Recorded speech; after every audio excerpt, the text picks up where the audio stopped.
Hello, everybody, and welcome to Table Talk. Oh, I hear an echo.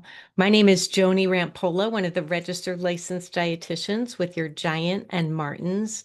And today in Table Talk, we're going to talk all about the potato, hence my potato.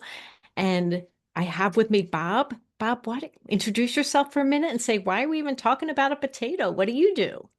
Okay, great. I'm Bob Meek. I am the Chief Revenue Officer at Mosser Family of Companies. We are a farm and packing company in central Pennsylvania. And so we deal in potatoes every day. And excited to be here today, Joni. Yeah, we're so excited to have you. So you said central Pennsylvania, and I want to say locally grown is important to our customers. So tell us, where exactly are you located? Yes, we are in Schuylkill County and in the metropolis of Sacramento, Pennsylvania, which is near Higgins. And so we are northeast of Harrisburg, about an hour, and located in the rich soils of Schuylkill County. Love that. So how are you different from other farms? Really, as you can see behind me, my background is a picture of one of our farms.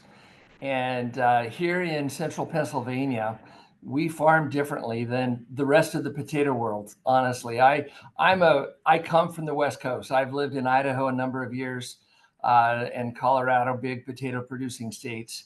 And there we farm in 125-acre circles with center pivot irrigation systems and just massive farming. Here we farm on strips, as you can see behind me. Our average land size for a potato plot is less than 3 acres, which is mind blowing. As we bring buyers out, consumers out, and show them our farms, they just can't believe how we farm. And yet, our advantage is we're close to the markets. And so, for our shoppers at Giant, we will pack potatoes and deliver them same day or next day into your distribution centers and into your grocery shelves. And so, really, the freshness is probably one of the greatest advantages we have in providing potatoes from locally grown Pennsylvania potatoes and a potato packing company.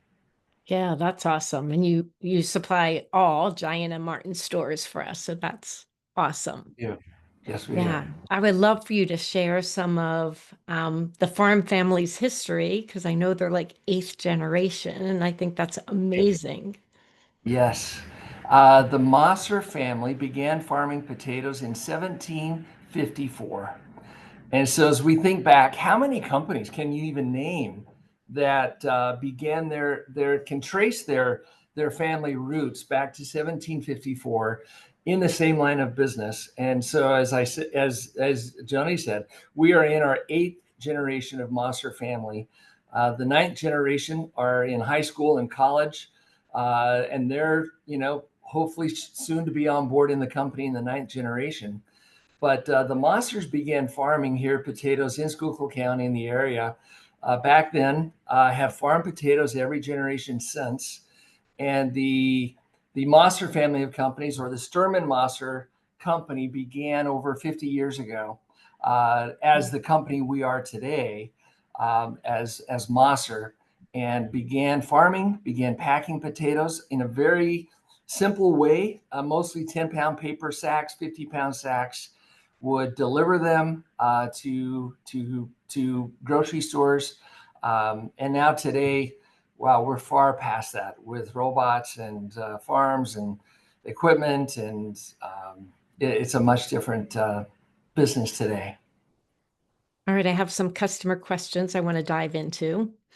One is, I grew potatoes for the first time this year. Will you review storage strategies for potatoes today? Oh yeah, great question. Congratulations for growing your own potatoes. That's great. I've got some future farmers on the call here today. We would suggest storing potatoes in a cool, dark place. And so if you have a basement, if you have a root cellar of sorts, potatoes like it dark and cool. are probably some of the best ways. Do not wash them before storing. Leave them dirty. Store them dirty. Put them in if you had a burlap sack or a paper sack, something that would breathe, allow those potatoes to breathe, would be important as well. Excellent. How do you know when the potato is ready to dig up? It'll size. You can go to the grocery store and see the size of different varieties. Of course, a russet potato is larger than a white or red or yellow potato. But when that potato, if you're growing colored potatoes, which you probably are, the size of an orange would be, a good time to harvest that potato. You can dig the hill and look at the potatoes, and if they look sized, then they're probably ready to dig. And a good skin set. You may not always have a great skin set in the garden, but most times you probably would. But a skin set, meaning if the skin is sloughing off, then it may not be quite time to harvest. But those two factors are good indicators of when the potato is ready to harvest. A customer is asking, is there a healthier potato? What's the healthiest potato? Yeah, there really aren't. As we look at potatoes and the health factors of potatoes, we know that the potatoes are high in vitamin C. They're high in potassium, higher than bananas in potassium, as you well know, the dietitians and others on this call. But potatoes are a healthy vegetable, and there really are not. I think a potato is really what you prefer to eat, similar to an apple. Many of us have a favorite apple to eat, and many consumers find that, oh, I like yellow potatoes, or I like fingerling potatoes, or russet potatoes. And so it really depends on the consumer, but there's not a vast difference. In the nutritional statement on potatoes, it's pretty much right down the line. Everything's the same. Do you sell potatoes in Cumberland, Maryland? We do sell potatoes in Cumberland, Maryland, and we work with the other giant uh, in on this call. So we have a widespread of products across Pennsylvania and Maryland and other states, the whole Northeast. Where if you're eating potatoes anywhere in the Northeast, high likelihood that you'll be eating our potatoes. Does farming potatoes on the same fields like that for so long exhaust the soil like corn and cotton do? Yeah, another great question. If you can imagine these, let's call them contour farming or strip farms as we do, what you see right behind me, like right here, these are potatoes.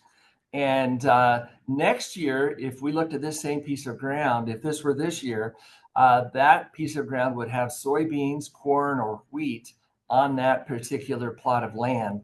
And so we farm in a 3-year cycle. And, and so we have over 1,300 land plots. And so try to figure how do you rotate 1,300 land plots and never put potatoes in 2 years in a row. It is really a feat that our farm team do greatly, and but and that's really what keeps our soils fresh and rotated. The nutrients, every vegetable, every commodity leaves different nutrients in the ground, and so we look at that because the rotation is very important. Excellent.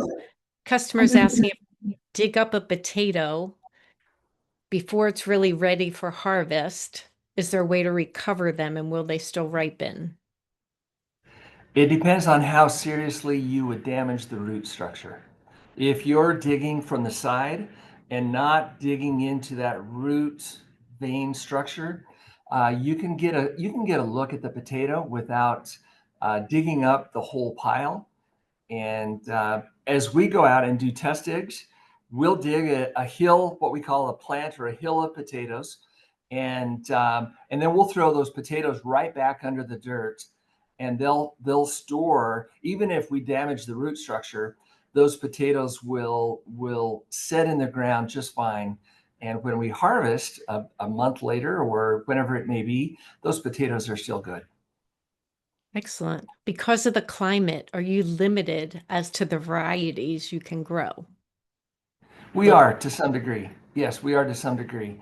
Um, we live in a humid climate, humid growing climate during our summertime, as we all know.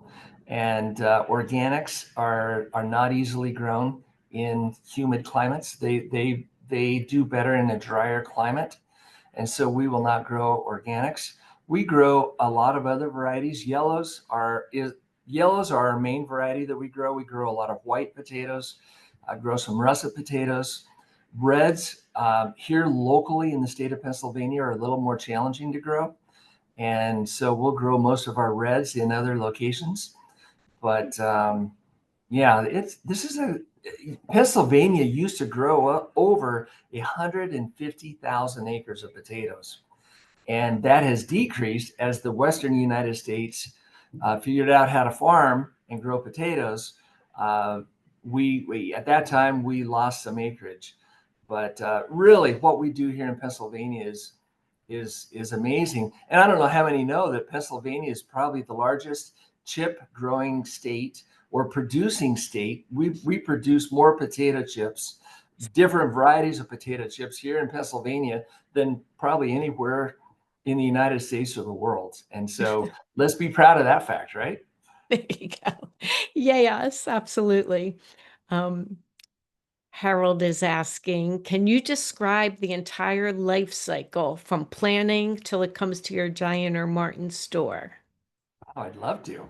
Yes, we select seeds. We select potato varieties that grow well, that are desired by consumers, that eat well, and so it really starts long before the potato is even planted. We have connections all over the world. I've traveled the world personally looking for the right potato varieties. I've been to South America, to Peru, to Chile, to Argentina.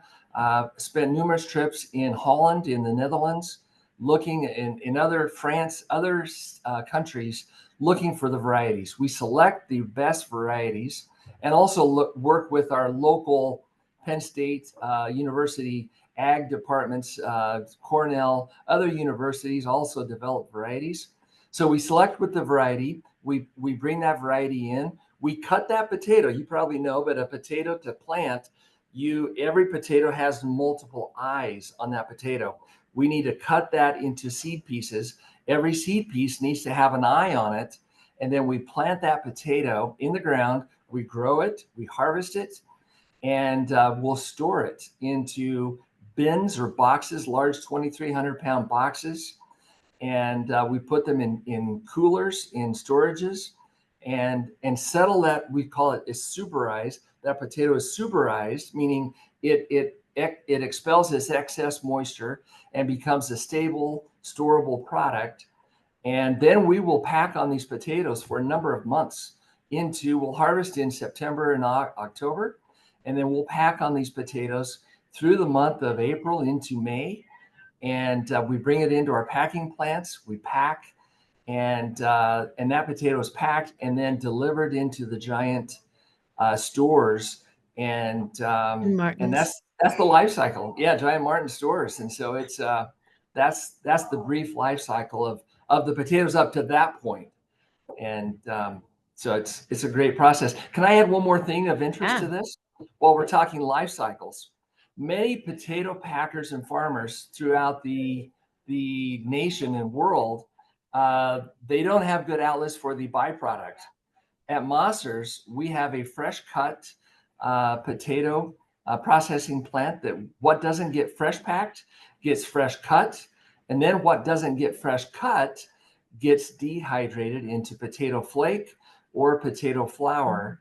And so let me just say that many of the potato buns or the potato rolls that are eaten and sold in the Giant Martin stores as well contain our potato flake and flour as a product utilization. And so we're probably, as far as we can tell, we are the only company perhaps in the world, and most likely in the world, that starts from the farm, fresh cut, and then dehydrated for 100% potato utilization. And I love that. it's a true feat, really. It's a true feat that we should be proud of here in Pennsylvania. Yeah, that is something to be proud of. I love that.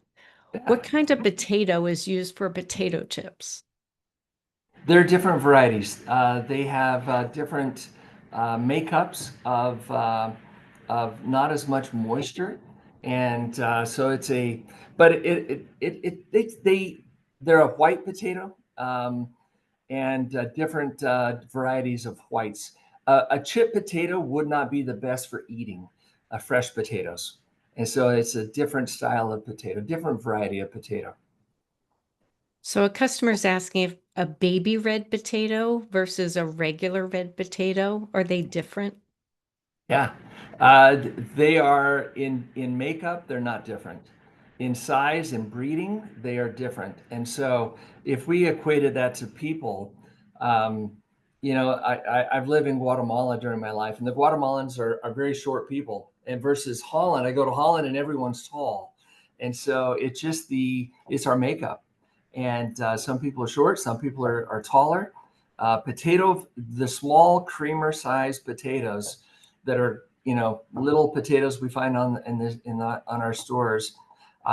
They're bred for to have 20 plus potatoes under the heel, under the plant, versus a Wow. red potato will have a normal sized red potato will probably have 7 or 8 potatoes under the hill, and that's by breeding that type of variety. It is not GMO. We do not do GMO potatoes, but that is just by breeding those characteristics into that potato variety. Yep. A customer is asking, what is the brand name of your potato? Our brand name is honestly, let's just call it in this conversation, you'll go under the giant labels, the Ahold label, and we pack Store brand. 95%. Yes, it's the store brand. And so the giant brand. But our label, if you were to not look at Giant, our label is Side Delight. Or occasionally we'll have a Mosser on a label as well, but mostly Side Delight.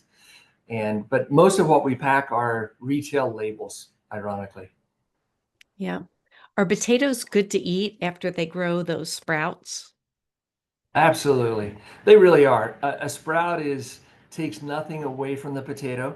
If the consumer will simply knock the sprout off, it will eat just fine. I don't know if you know this answer. Why were potatoes so important in Ireland? Well, that was the main, during the famine, they were having a famine. They relied on the potato, and then the potato got a disease. The crops got disease in them, and they couldn't harvest, and so the potato famine of in Ireland was a serious event, and many people died. It died of starvation. So. Yes. What about if a potato has green on it? Do you not eat it or can you just not eat the skin?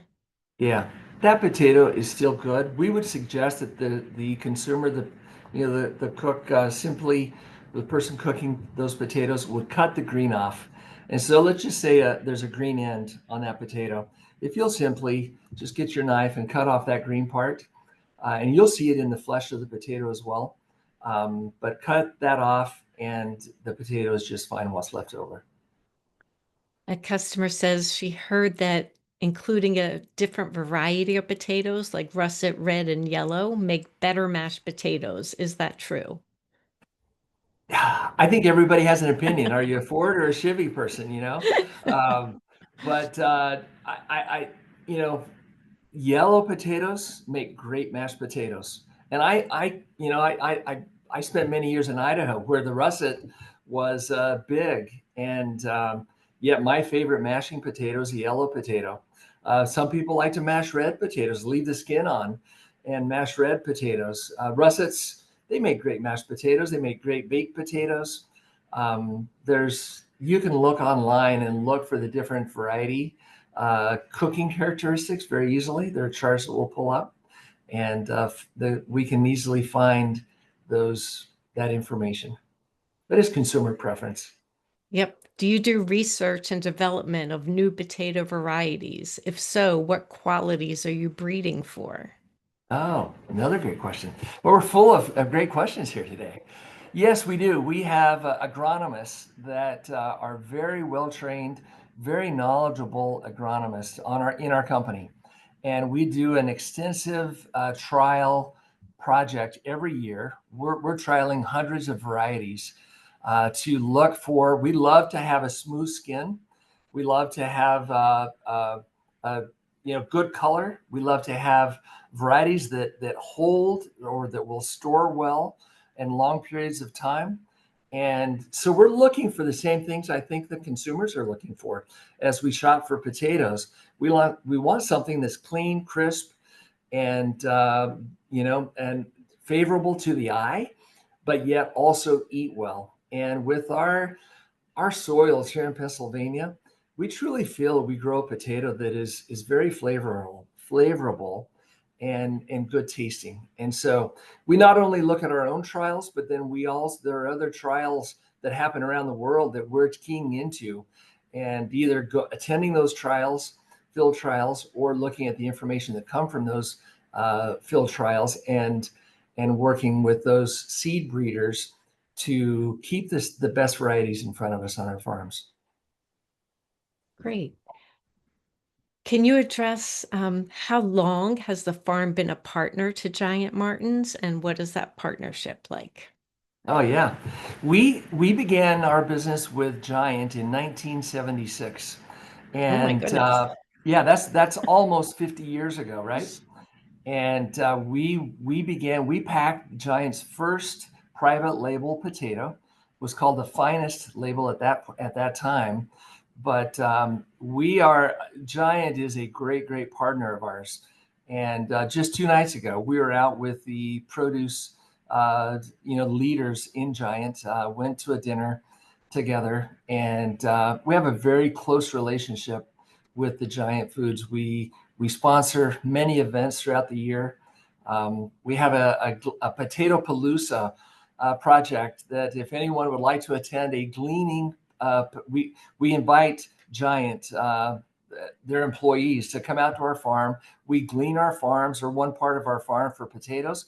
We pack just simple mesh bags of potatoes and donate those potatoes to charity and food banks in the area to feed. And it's a great event. And so if anyone would like to attend that event, we can get information to you and would love to have you come out to our farm and join us. It's on October 3rd.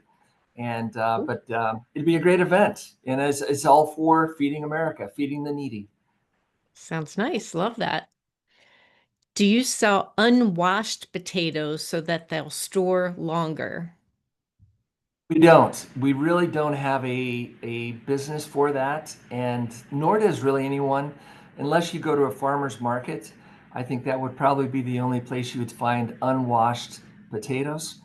And but once they're washed, then that shelf life does begin to click.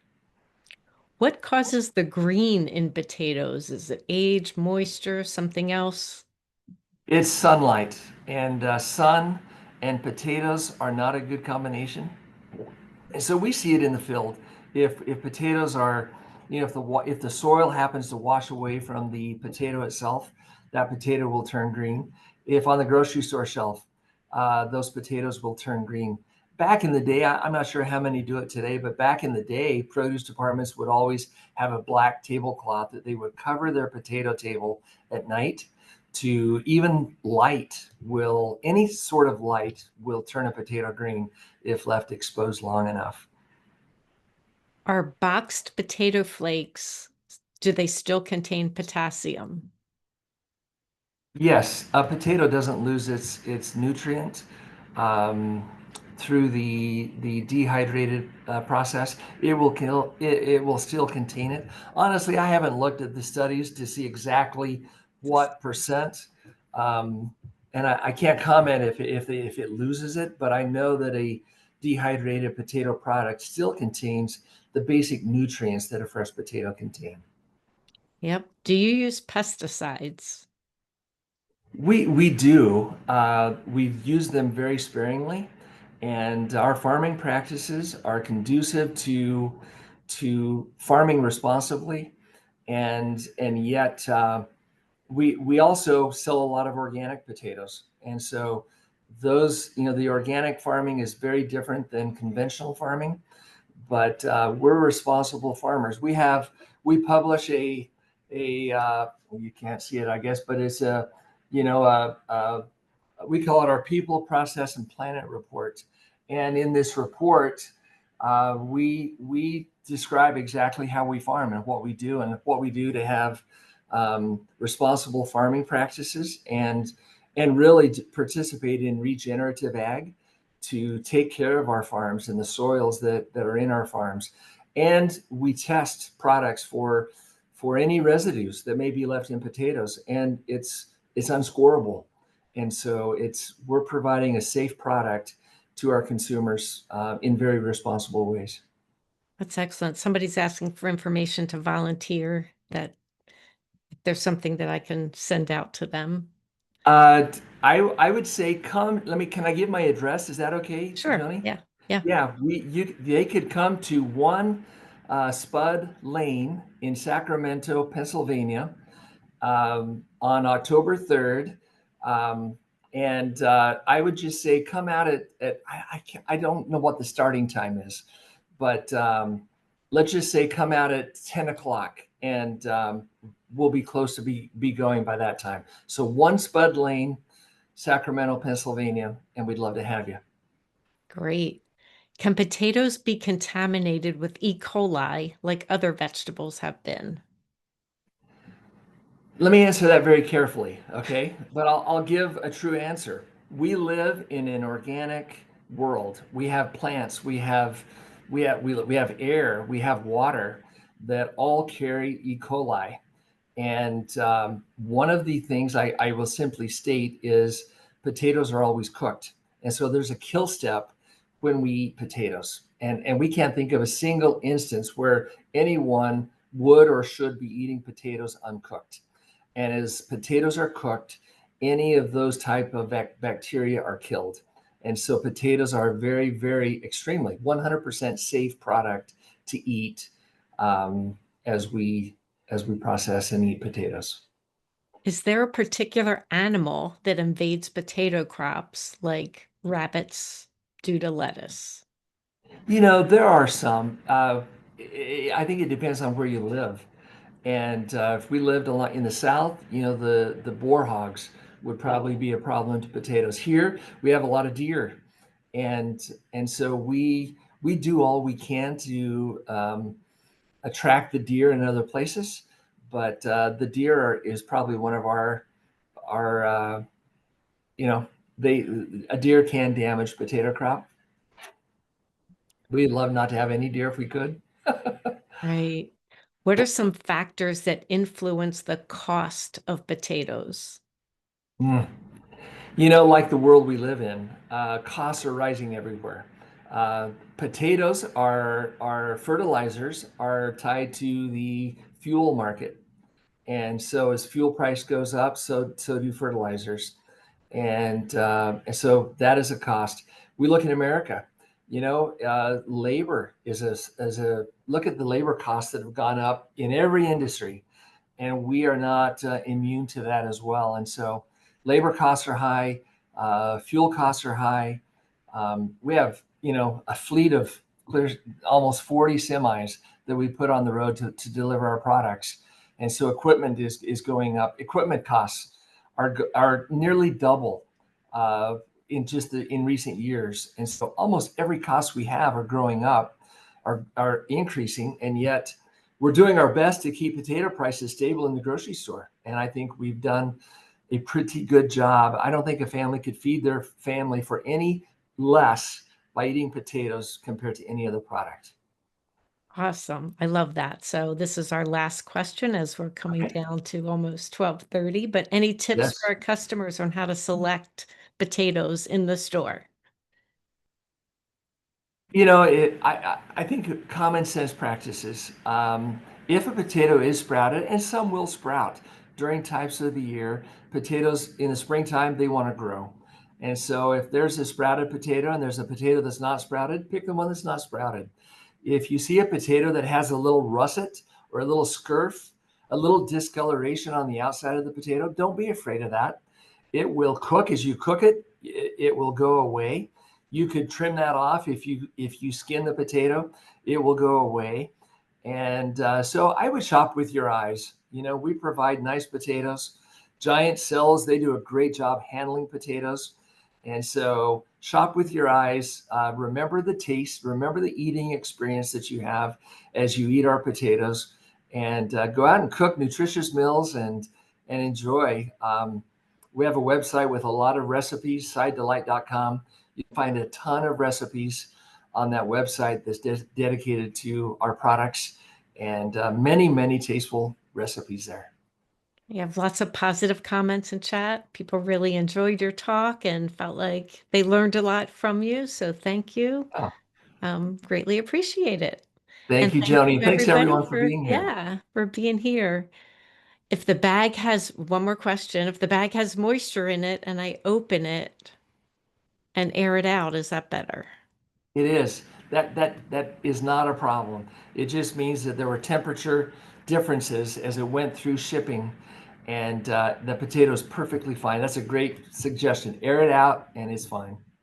Great. Lots of great info here. So thank you, everybody. Have a great rest of your day. Appreciate you joining us. Thanks, Thank Bob, for you. sharing your You bet. Thanks, expertise. Joni, for having me on. Yes. See you. Bye, everyone.